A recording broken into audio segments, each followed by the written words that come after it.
다니엘 2장 14절에서 23절까지의 말씀입니다. 우리 함께 다니엘 2장 14절에서 23절까지 말씀을 읽겠습니다. 다니엘은 바빌론의 지혜자들을 죽이려고 나온 왕의 시위대 장관 아리옥에게 가서 슬기로운 말로 조심스럽게 물어보았다. 임금님의 명령이 어찌 그렇게 가혹하십니까? 아리옥이 다니엘에게 그 일을 설명해 주었다. 다니엘이 곧 왕에게로 가서 아뢰었다. 임금님께 임금님의 꿈을 해몽해 드릴 수 있는 시간을 저에게 주십시오. 그 다음에 다니엘은 집으로 돌아가서 자기의 친구 하나냐와 미사엘과 아사랴에게 그 사실을 알려주고 그 친구들에게 말하였다. 너희와 나는 다른 바빌론의 지혜자들과 함께 죽지 않도록 하늘의 하나님이 긍휼을 베풀어 주셔서 이 비밀을 알게 해 주시기를 간구하자. 바로 그날 밤에 다니엘은 환상을 보고 그 비밀을 밝히 알게 되었다. 다니엘은 하늘의 하나님을 찬송하였다. 다니엘은 다음과 같이 찬송하였다. 지혜와 권능이 하나님의 것이니 영원부터 영원까지 하나님의 이름을 찬송하여라. 때와 계절을 바뀌게 하시고 왕들을 펴하기도 하시고 세우기도 하신다. 지혜자들에게 지혜를 주시고 총명한 사람들에게 지식을 주신다.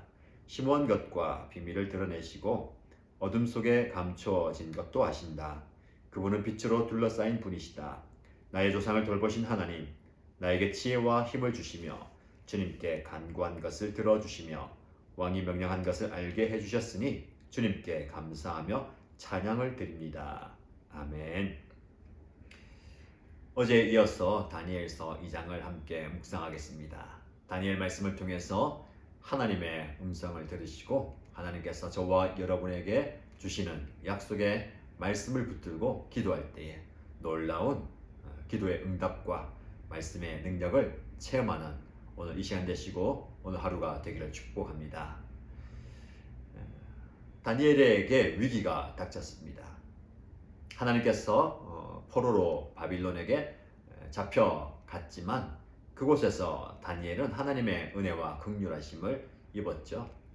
뜻을 정하고 우상에게 드려진 바친 제물 음식을 먹지 않으므로 자신의 몸의 성결과 신앙의 정결함을 지킬 수 있었습니다.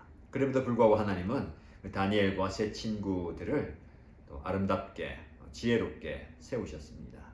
느부갓네살 왕의 신임을 얻고 그 왕의 교육을 받으면서 인정받았죠. 그러나 어느 날 다니엘에게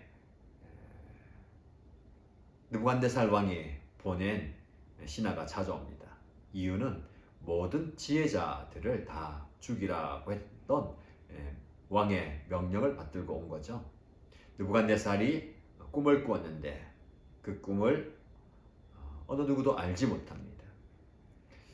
꿈의 내용을 이야기하고 해석하라 그러면 어느 정도 상황과 환경에 맞게 해석해내겠지만 그 꿈을 이야기하지 않으면서 내가 꾼 꿈이 무엇인지도 알고 그리고 그 꿈에 대한 해몽도 하여라고 얘기할 때에 바빌론에 있는 어느 지혜자도 그 꿈의 내용과 꿈에 대한 해몽을 왕에게 이야기 못합니다. 그래서 왕은 화가 머리끝까지 나고 온 땅에 있는 지혜자들 다 죽여버려라 라고 얘기하죠. 다니엘에게도 바빌론의 지혜자를 죽이려고 온 왕의 시위대 장관이 찾아옵니다. 오늘 본문에 보면 아리옥이라는 자가 다니엘을 찾아오죠. 다니엘은 그에게 슬기로운 말로 조심스럽게 물어봅니다. 임금님의 명령이 어찌 그렇게 가혹합니까? 어찌하여 왕이 이 땅에 있는 모든 지혜자를 다 죽이라고 하셨는가? 자소지종을 묻고 아리옥은 다니엘에게 자소지종을 이야기합니다. 오늘 본문의 말씀에 보면 다니엘과 아리옥과의 관계 속에서 사람을 대하는 다니엘의 참 아름다운 모습을 보게 됩니다. 자신을 붙잡아서 죽이기 위해 찾아온 그를 향해서 슬기로운 말로 조심스럽게 물어보았다라고 말씀합니다. 이 말씀을 통해서 우리는 타인을 대할 때 어떤 자세로 대해야 되는가를 알 수가 있습니다. 대상이 누구이든지 간에 우리는 슬기로운 말로 조심스럽게 물어보는 지혜가 있어야 됩니다. 그럼 지혜는 여러 방면에서 드러납니다. 하나님과의 관계 속에서, 사람과의 관계 속에서 그 지혜는 드러나고 빛을 발하죠. 특별히 사람과의 관계를 잘 맺는 것이 지혜로운 사람입니다. 누군가와 좋은 관계를 맺기 원한다면 다니엘처럼 슬기로운 말로 조심스럽게 대해야 합니다. 사실 우리는 상대방이 누구냐에 따라서 대하는 태도가 확연히 달라집니다. 그 사람의 신분과 지위와 능력과 힘을 가늠해 보고 그에 따라서 우리의 태도가 달라지죠. 근데 다니엘처럼 대상이 누구이든지 간에 어른이든 아이든 권력이 있든 권력이 없든 저와 여러분에게 유익을 주든 유익을 주지 못하는 사람이라 하더라도 그 상대방이 누구냐에 따라서 우리는 슬기로운 말로 조심스럽게 대해야 되겠습니다. 사람이 사람을 이렇게 조심해서 다룰 때에 그 관계가 아름답게 회복되기도 하고 진전이 있는 겁니다. 대부분 많은 사람들이 상대방을 조심스럽게 대하기보다는 막 대하기 때문에 그 관계가 깨어지는 경우가 참 많이 있습니다. 저와 여러분들 한번 삶을 돌아보시기 바랍니다. 여러분 특별히 가까이 있는 사람들에게 막 대하지 마시고 조심스럽게 대해야 되겠습니다. 말도 그렇고요. 눈빛이나 행동도 함부로 대하는 것보다는 지혜롭게 잘 대해야 되겠습니다. 아리옥이 다니엘에게 자초지종을 설명하죠. 그 이야기를 듣고 다니엘은 왕을 찾아갑니다. 임금님께 이렇게 이야기하죠. 임금님의 꿈을 해몽해드릴 수 있는 시간을 저에게 주십시오. 무슨 말입니까? 지금까지 임금님의 꿈을 해몽한 사람이 아무도 없는데 제가 한번 해보겠습니다. 저에게 시간을 주십시오. 라고 이야기합니다. 오늘 본문의 말씀에 보면 다니엘이 곧 왕에게로 가서 아뢰었다 라는 말씀이 나오는데 다니엘과 이 느부갓네살 왕과의 관계를 보게 됩니다. 사실 왕을 찾아가는 것, 왕을 만나는 것 쉽지 않은 겁니다. 아무리 지체 높은 위치에 있다 하더라도 마음대로 불쑥 찾아가서 왕을 볼 수 있는 건 아니죠. 근데 이 다니엘이 위기의 순간에 왕에게로 가서 아뢰었다는 것, 그만큼 왕과 다니엘과의 신뢰 관계가 있었다라는 겁니다. 그 전에 아리옥이라는 왕의 시위대 장관에게 물론 조심스럽게 슬기로운 말로 물어보았을 때에 그 이유를 주고 받고 했는데 다니엘이 사람과의 관계를 참 잘 맺었던 것 같습니다. 그럼 지혜 있는 사람은 하나님과 바른 관계를 맺고 주변의 사람들과도 참 좋은 관계를 맺는 사람입니다. 특별히 신뢰 관계를 잘 쌓아야 됩니다. 여러분 주변의 사람들과 신뢰 관계를 좀 잘 쌓으시기 바랍니다. 마음과 마음이 이어지고 특별히 사실은 말을 참 조심스럽게 하는 게 필요합니다. 우리는 말을 함부로 하면서 다른 사람들과의 신뢰 관계를 깨뜨리기가 참 많이 있습니다. 그 말을 듣는 사람이 그 사람의 본심은 아닌데 그 말의 표현 때문에 지혜롭지 못한 함부로 이야기하는 말 때문에 상처받기도 하고 신뢰가 깨어지기도 합니다. 부디 저와 여러분들이 여러분 주변 사람들에게 참 조심스럽게 슬기롭게 말을 하면 좋겠습니다. 여러분 말이 좀 다정하게 함부로 나가지 말고요. 빈말이나 반말이 섞이지 않도록 상대방의 인격을 존중하면서 존대하는 것이 굉장히 중요합니다. 하대하는 것이 아니라 존중하는 것. 그래서 존경이 담긴 존댓말이 참 중요합니다. 교회 안에서 특별히 공동체 안에서 이거 유념하셔야 됩니다. 말을 함부로 하거나 함부로 이름을 부르거나 쉽게 다가가는 것 조심스럽습니다. 왜냐하면 그 말을 듣는 사람이 준비가 되지 않았기 때문입니다. 나는 반말을 듣고 싶지 않은데 나는 좀 존대하는 말을 주고받고 싶은데 일방적으로 그렇게 이야기한다면 마음의 문이 닫혀 버릴 수도 있습니다. 그래서 여러분 다니엘처럼 슬기로운 말로 조심스럽게 상대방에게 다가가시고 서로 존중하는 마음들이 오고 가고 그래서 참 좋은 신뢰 관계가 쌓이면 좋겠습니다. 왕에게 찾아가서 임금님에게 저에게 시간을 주시면 그 꿈을 한번 해봉해 보겠습니다 라고 이야기합니다. 다니엘이 참 지혜도 있지만 용감한 사람입니다. 무엇을 믿고 그가 이렇게 임금님에게 그 꿈을 해몽할 수 있다라고 이야기한 것일까요? 오늘 본문의 말씀, 이어진 말씀 보면 그 이유를 알 수 있습니다. 17절 말씀 보시면 그 다음에 임금님에게 제가 그 꿈을 해몽해 보겠습니다 라고 이야기한 다음에 바로 그는 집으로 돌아와서 자기의 친구 세 사람을 부릅니다. 누구입니까? 하나냐와 미사엘과 아사랴. 다니엘의 세 친구가 함께 모여서 이런저런 있었던 일들을 이야기하면서 그 친구들에게 이렇게 얘기하죠. 너희와 나는 다른 바빌론의 지혜자들과 함께 죽지 않도록 하늘의 하나님이 긍휼을 베풀어 주셔서 이 비밀을 알게 해 주시기를 간구하자. 무슨 말입니까? 하나님께서 역사하셔서 이 꿈의 내용과 꿈의 해몽을 우리에게 주셔서 우리가 어려움 당하지 않도록, 즉 죽지 않도록 기도하자라는 겁니다. 여러분, 다니엘에게는 참 좋은 친구들 세 사람이 있었습니다. 하나냐와 미사엘과 아사랴.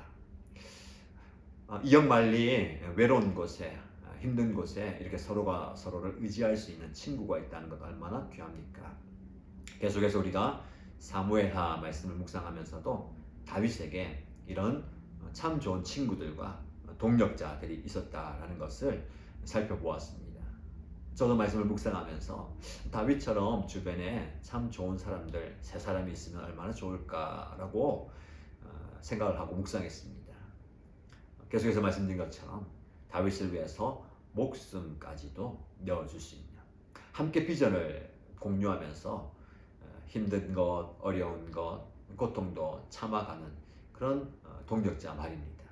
저와 여러분에게 이런 동력자가 많았으면 좋겠습니다. 여러분이 도전합니다. 저와 여러분들이 그런 아름다운 동력의 관계가 되기를 주님의 이름 축복합니다. 다니엘도 이런 친구가 있었습니다. 하나냐와 미사엘과 아사랴. 여러분 주변의 목장 식구들이 이런 아름다운 관계, 힘들 때, 어려울 때, 고통스러울 때 서로 위로가 되고 격려가 되고 힘이 되는 참 좋은 관계를 맺는 사람들이 주님의 이름 축복합니다. 근데 여러분, 위로하고 격려하는 것뿐만 아니라 이들이 이야기한 것이 무엇입니까? 함께 기도하자. 여러분, 기도의 동력자가 필요합니다. 저와 여러분들이 서로가 서로를 위해서 기도하고 어떤 문제를 놓고 공통의 기도 제목을 가지고 함께 기도할 수 있는 기도의 동력자가 되면 좋겠습니다. 이것이 얼마나 큰 힘인지 모릅니다. 가정 안에서, 목장 공동체 안에서, 연합교회 공동체 안에서 함께 기도할 수 있다는 것, 얼마나 큰 힘이 되는지 모릅니다. 여러분, 우리는 계속해서 다니엘 기도의 기간 중에 있습니다. 다니엘서를 묵상하면서 다니엘과 그 세 친구, 그리고 이 역사 가운데 역사하신 하나님의 은혜를 살펴보면서 기도의 자리에서 함께 기도합니다. 얼마나 큰 은혜의 자리입니까? 여러분, 기도의 자리를 사모하시고 함께 기도하시기 바랍니다. 골방에서도 기도할 수 있지만 함께 간구하는, 함께 중보하고 함께 부르시는 그 자리에 하나님께서 놀랍게 역사하실 것입니다. 인생을 살다 보면 많은 질문이 있습니다. 풀지 못하는 문제가 있습니다. 인생은 그래서 질문투성이죠. 여러분 혹시 해결되지 않은, 내가 직접 풀 수 없는 그런 질문을 가지고 계십니까? 인생의 질문은 우리의 삶에서 해결되기 어렵고 또 벗어나기 어려울 수 있습니다. 계속해서 우리는 인생의 질문을 가지고 살고 있습니다. 그러나 우리의 삶 가운데 인생의 질문은 내 삶에서 시작되지만 그 모든 질문에 대한 해답은 하나님께로부터 온다라는 사실을 기억하시기 바랍니다. 여러분이 지금 풀지 못하는 그 문제, 여러분이 어떻게 해결할 수 없는 그 인생의 질문에 대한 해답은 하늘로부터, 즉 하나님으로부터 온다라는 사실입니다. 그래서 여러분, 다니엘의 그 이야기, 권고, 요청이 우리 안에 있으면 좋겠습니다. 자, 우리가 인생의 어려운 문제를 가지고 있는데, 해결할 수 없는 그 질문을 가지고 있는데 우리가 함께 기도하자. 여러분 주변에 많은 사람들에게, 여러분 가족들에게, 여러분 목장 식구들에게 기도의 자리로 나아가자라고 권유하시고 권면하십시오. 함께 기도하는 기도의 동력자가 되어 주시기 바랍니다. 그럴 때에 하나님께서 놀랍게 응답해 주실 겁니다. 자, 이어지는 말씀 보십시오. 19절 말씀입니다. 친구들과 함께 기도하자라고 이야기하고 기도를 시작한 그날 밤에, 바로 그날 밤에 다니엘은 환상을 보고 그 비밀을 밝히 알게 되었다. 그럼 기도 응답이 굉장히 빨리 왔습니다. 왜냐하면 다급한 상황이거든요. 다급할 때 다급한 기도에 하나님은 급하게 응답하십니다. 여러분이 지금 급한 기도의 제목을 가지고 계십니까? 어려운 문제를 가지고 계십니까? 다급하게 기도하십시오. 하나님께서 응답을 그날 밤에 주십니다. 이 말은 오늘 바로 주신다라는 게 아닙니다. 기도하는 그 순간 하나님은 우리에게 답을 주신다는 거죠. 여러분, 사실은 어떻게 보면 기도에서 문제가 풀리고 기도에서 상황이 좋아지는 것, 그게 아니라 기도가 답입니다. 여러분, 이것을 기억하십시오. 기도하면 문제가 해결된다라고 이해하고 말할 수 있지만 기도가 해답입니다. 여러분, 왜 여러분 상황 가운데 어려운 상황, 아픈 상황, 힘든 상황이 생길까요? 여러분들을 기도의 자리로 하나님께서 초청하십니다. 그리고 기도하게 하십니다. 우리 인생의 모든 질문과 모든 물음은 기도에 달려 있습니다. 기도가 바로 답이에요. 답은 정해져 있습니다. 저와 여러분들이 기도할 때에 하나님께서 놀랍게 역사하시죠. 다니엘이 그날 밤에 환상을 봅니다. 그리고 그 비밀을 밝히 알게 되었습니다. 여러분, 하나님께서 우리의 영의 눈을 열어주셔야 합니다. 세상의 지혜자들은 그 꿈의 해몽은커녕 그 꿈의 내용도 알지 못합니다. 왕의 의중도 알지 못합니다. 그러나 하나님께서 영의 눈을 열어주신다고 하면 모든 것이 밝히 보입니다.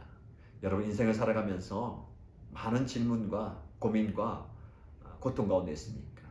왜? 라는 그 질문이 머릿속에서, 삶 속에서 떠나지 않으십니까? 하나님께서 응답하시고 하나님께서 역사하시고 말씀하여 주시리라 믿습니다. 기도가 답이고 기도가 응답임을 믿으시기 바랍니다. 자, 이어지는 말씀을 같이 보시면 하나님께서 그에게 환상을 보여주시고 비밀을 밝히 알게 하셨습니다. 그리고 다니엘은 하나님을 찬송합니다. 이어지는 말씀 보면 기도의 응답 이후에 하나님을 향한 예배와 찬송이 계속됩니다. 어떤 내용입니까? 하나님을 찬송합니다. 다음과 같이 찬송하죠. 지혜와 권능이 하나님의 것이다. 영원부터 영원까지 하나님의 이름을 찬송하여라. 이 말씀을 보시면 나에게 지혜를 주시고 지식을 주시고 깨닫게 하는 분이 바로 하나님이시다라는 말씀입니다. 나에게 지혜와 힘을 주시는 분이 하나님이시고 나의 모든 문제를 해결해 주시는 분, 이 꿈을 알게 하시고 해몽을 주시는 분이 하나님이시다라는 말씀입니다. 여러분, 하나님은 우리의 기도에 응답하는 분이십니다. 여러분의 기도에 반드시 응답하십니다. 여러분, 기도에 응답을 받고 어떻게 나가십니까? 어떻게 반응하십니까? 하나님을 찬송하는, 하나님을 높여드리는, 하나님을 예배하는 삶으로 나아가시기 바랍니다. 결국 인생의 고난과 인생의 아픔과 인생의 문제는 하나님을 만나는 과정입니다. 하나님을 만날 때에 하나님을 찬양할 수 있는 겁니다. 하나님을 예배할 수 있는 겁니다. 저와 여러분들을 하나님께서는 예배의 자리로 부르십니다. 여러분의 삶의 자리, 어떻게 보면 다니엘처럼 고통의 자리일 수 있습니다. 앞뒤 좌우가 꽉 막힌 진퇴양난의 그런 상황일 수도 있습니다. 그러나 그곳에서 하나님께 기도하고 하나님께 간구할 때에 하나님은 놀라운 역사를 우리에게 허락하여 주실 줄 믿습니다. 인생의 해답은 기도에 있습니다. 여러분 지금 기도의 자리에서 하나님을 만나십시오. 다니엘이 만났던 그 하나님을 여러분이 직접 만나게 되기를 주님의 이름으로 축복합니다. 기도의 응답이 있는 복된 성도님 되시기를 주의 이름으로 축복합니다. 기도하겠습니다. 하나님 아버지, 다니엘이 어려움 가운데 진퇴양난의 그 순간에 친구들과 함께 하나님께 기도하였던 모습을 봅니다. 우리에게 다니엘의 세 친구와 같은 함께 기도할 수 있는 기도의 동력자들을 붙여주셔서 감사합니다. 우리의 가족들이, 우리의 목장 식구들이 함께 기도하는 기도의 동력자입니다. 기도의 자리에서 손에 손을 맞잡고 마음과 마음을 전하면서 간절히 기도할 때에 놀라운 기도의 응답을 우리에게 허락하여 주옵소서.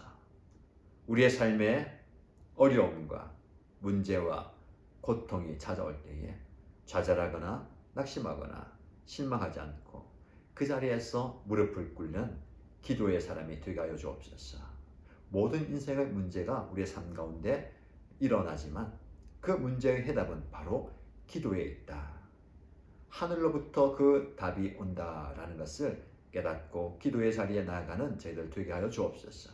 우리가 기도할 때에 하늘의 문이 열리고 우리가 기도할 때에 하늘의 응답이 있고 우리가 기도할 때에 하나님의 손이 역사하심을 믿습니다. 우리의 모든 상황을 하나님께 아뢰며 기도할 때에 하나님께서 응답하여 주시고 놀랍게 역사하여 주옵소서. 그렇게 응답하여 주시 하나님 찬양하며 살아계신 예수님의 이름으로 기도드립니다. 아멘.